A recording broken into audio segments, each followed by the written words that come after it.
Okay, well, good afternoon, everybody. Um, what an incredible event this is. I'm really excited to be here. So I was referred to Dr. Mack when I was letting some friends know that I wanted to write a book. And so I'm just thankful for his pushing me, like really, really pushing me and taking me out of my comfort zone because otherwise it would have just been still on some paper and not turned into a book. Um, so Dates have a significance in each of our lives. Specific dates remind us of events, memories, people. Can you all stop for a moment and think about a date that is significant to you? And I'm going to share a couple of mine with you. First one being August 3rd. This is the day that I was born. On this day, God gave me life. He put me on this earth, on this path to fulfill my purpose in this thing called life. During the month of my birthday, I do celebrate all month long. I take any tokens of love, gifts, uh, dinner, pedicures, whatever. I'll take it. All month long, I'm celebrating. July 6th, so that was my husband's birthday. Um, Unlike me, he was a lot more reserved than me. I always found something nice for me to do to him. However, it was usually just business as usual for him. His only request was cookies and cream, ice cream, had to be Bluebell, and um, and a horse. We had five, so I definitely want to buy another one. Um, April 9th, Sam and I stood before God, family and friends, took vows to love each other, to cherish each other until death do us part.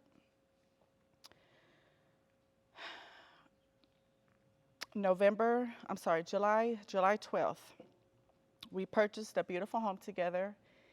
It was perfect for our family. It was a blended family. We had 7 children. So the house was just perfect. We couldn't be more excited. We often talked about walking the neighborhood at an old age, hand in hand. Um, January 14th, 2020. This day was a difficult day. I stood beside my husband in the hospital bed. Um, I recall him laying lifeless in the bed, hooked up to machines and everything, and it just obviously wasn't a good sight to see. It was very difficult. Um, and at that time, I knew things were, making a turn for the worse, but I was still holding on to hope that healing would happen. Um, and it did, but it just didn't happen the way that I wanted. um, so as I'm laying there, or as he's laying there, I'm standing there, tears falling down my face. My hand is on his chest. I'm just, I'm sorry.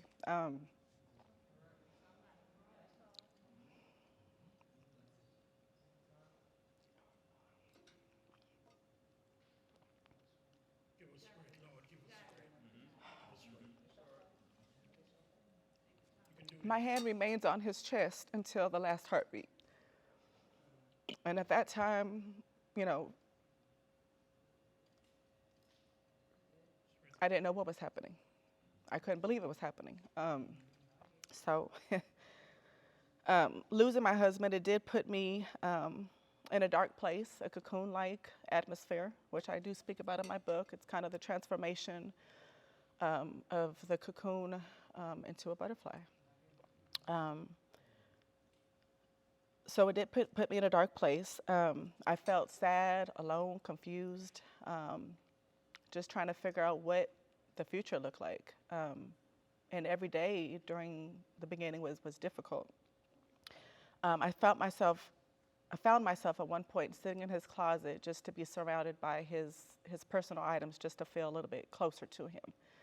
I remember holding one of his favorite shirts kind of close to me, um, burying my face into the shirt, crying, trying to muffle the sounds of the cries so the kids wouldn't hear, trying to be strong for them. Um, um, looking at things like his cowboy boots, his suitcase, things that I know he would never use again. We would never use again. In my book, Fluttering, I do explain those 5 stages of grief that we all kind of have heard about. There's denial, anger, bargaining, depression, and acceptance. And let me tell you, those are very real. They don't come in any particular order. They jump back and forth, come back around a second or third time. And this whole process, I mean, it didn't seem real. It felt like a nightmare that I couldn't wake up from. Was I in denial? Yes, absolutely. For a long time, I was in denial. I found myself pretending that I was okay, mostly not to burden other people that cared about me and that loved me. I didn't want them to feel like I couldn't do it alone.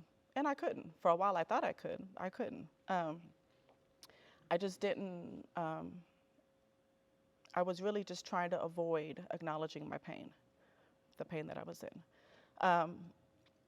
I was angry at myself for all the things that I thought I could have done to change the situation. Have you ever just kind of thought to yourself, I should have, or I could have, and maybe the situation would be different? I remember bargaining to God. You know, we've all done that before, right? You pray, and you're praying for something. God, let me get through this, and in return, I will do this. Or answer these prayers here in return. I need this to happen.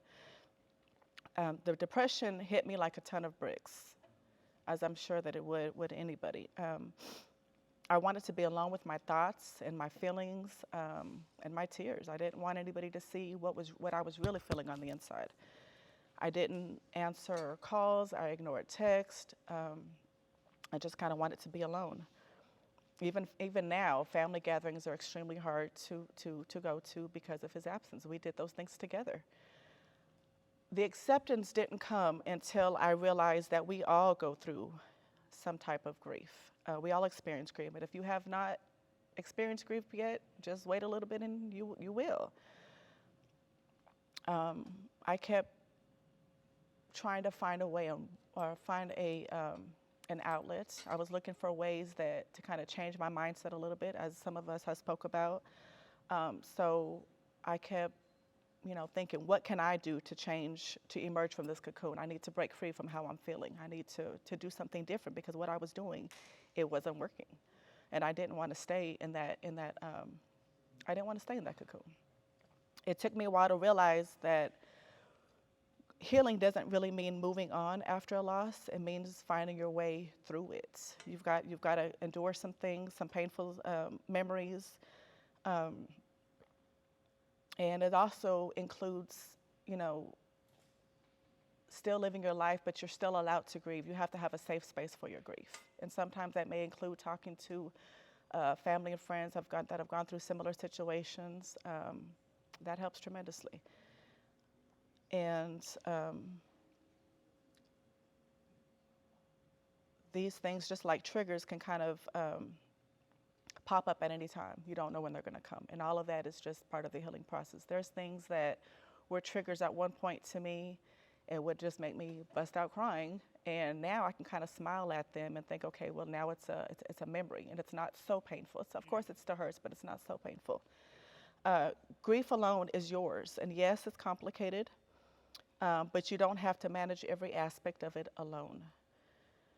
It's okay to allow others to help you in any capacity that they are able to. And some people won't understand, and that's okay. You have to really give a voice to what you are feeling. Grief can definitely be uncomfortable. It's an uncomfortable situation. It's a taboo topic. So speak your truth about how you're feeling, even if it makes others uncomfortable. Sometimes just a conversation, sometimes they don't know what to say. Sometimes they're saying the wrong things, or they think is the right thing, but they don't know what to say. So, I'm sorry. And grief, it doesn't always have to be related to a death of a loved one. There are other life-changing situations that can cause some grief. Some of those examples may be a loss of your job. This affects your ability to take care of your family, pay your bills, put food on the table. Losing a business would be an example of some type of grief, of grief. You've given your blood, sweat, and tears on this business. This is your baby. This is what, this is what you wanted to do. And for some reason or another, it's been kind of swept up underneath you. Ending a relationship is something, you're in a relationship, you're thinking they're going to last forever, and sometimes they don't. And it just forces you to move past the pain, the hurt, and any future plans that you may have discussed. Loss of independence, and this could be caused by an illness, a chronic illness, or an accident. You lose your ability. You could use your ability to take care of yourself, take care of others. Maybe it's just something mobile. You're not able to, move the same way you were, and you're grieving over the life that you had. Maybe your child's going away to college, and your role changes significantly at that point. You're not doing the things that you normally would do, driving them here and there, taking them, preparing dinner for them or whatever. They're gone, so you're kind of feeling that emptiness. All of these situations are difficult to adjust to, and just kind of sit back and think about those things as how they relate to grief, and think about some things that have shifted your peace in one of those forms, if it's not a loss. So while I struggled to regain my peace, my heart was still in 100 pieces. I had to slowly find the pieces and put my life back together. It was just one day at a time. I began to find hope. I began to feel the need to emerge from this cocoon. I knew that I still had a purpose, and I tried to do one thing daily to help me out. Whether it was just something small. If I get up and I maybe brush my hair that day, or repotted a plant, or walk the neighborhood, just different things to make me feel it, to make me get up and move around. And what I did realize is that time allowed me to realize that the courage is not the absence of fear, but moving forward with the presence of fear. And was I scared of what this new life was going to be like? Absolutely, yes. I'm a person that likes to plan things out, and it's like, okay, this is what I want, this is what I want, this is what I want. And when that kind of all shifted and just, my life was everywhere, it's like, okay, what do I do now? What now? And it took me a minute to kind of gather those pieces up, and I'm still picking those pieces up, putting them back together, another puzzle of another piece, picking up the pieces to, for the bigger picture that I'm working toward. But because you have love, passion, and the desire for happiness and success, you want to move toward those steps and get yourself back on track. At any moment, if at any moment you got to get yourself back on track, and if at any moment you need to change your direction, it's okay to do so. You have people that are telling you need to do this, this, this, and that may not be what you need to do. You have to do what works for you. What worked for somebody else may not work for you, and that's okay. No one can give you a timeline on what grief looks like for you. It may take you, a couple months to kind of figure out your path. It may take you a year or so, more than a year. Sometimes you take a couple steps back, but when you're trying to go forward, you do take a couple steps back, and that's okay too. What you want to do is just keep your eyes forward. There's no sense in looking back, but kind of keep your eyes forward. Your feet may go a little bit back, that's okay. What I felt is that some people would see me and mistake my being strong as being over my pain, and that's far from the truth. I didn't even know what strong meant. I was in survival mode. I was trying to break free from that cocoon I was in. And because I wasn't crying in public, it didn't mean I wasn't falling apart behind closed doors. I realized that you should be prepared to extend grace to those surrounding you. But don't you dare forget to extend that grace to yourself as well, because we need it ourselves too. Allow yourself permission to feel every emotion in a way that benefits you. I learned that the simple fact of writing these things down or saying what I'm feeling out loud reduced the weight of my feelings. Give yourself a reason to smile each day.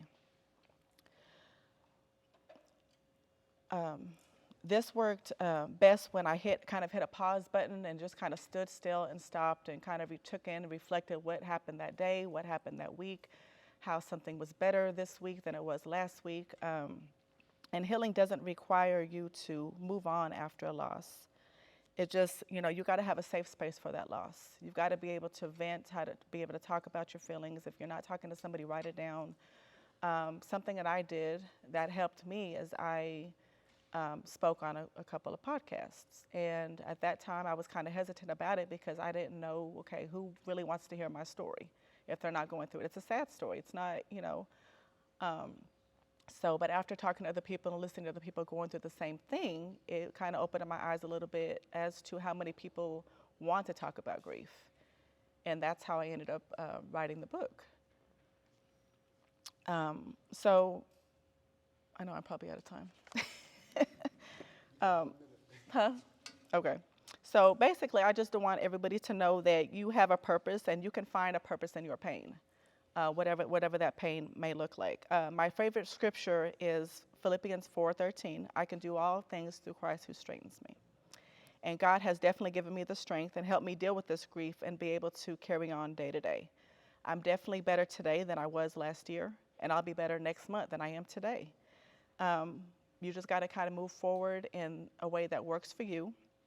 And I'm not 100% healed, but I know that I'm no longer in that cocoon. I am fluttering, as my book says, fluttering. In the light of the pain that I have experienced, I have a bigger sense of empathy. I am compelled to just reach out and help people that are going through this, just to have somebody to talk to that understands what this process looks like, because it is a process.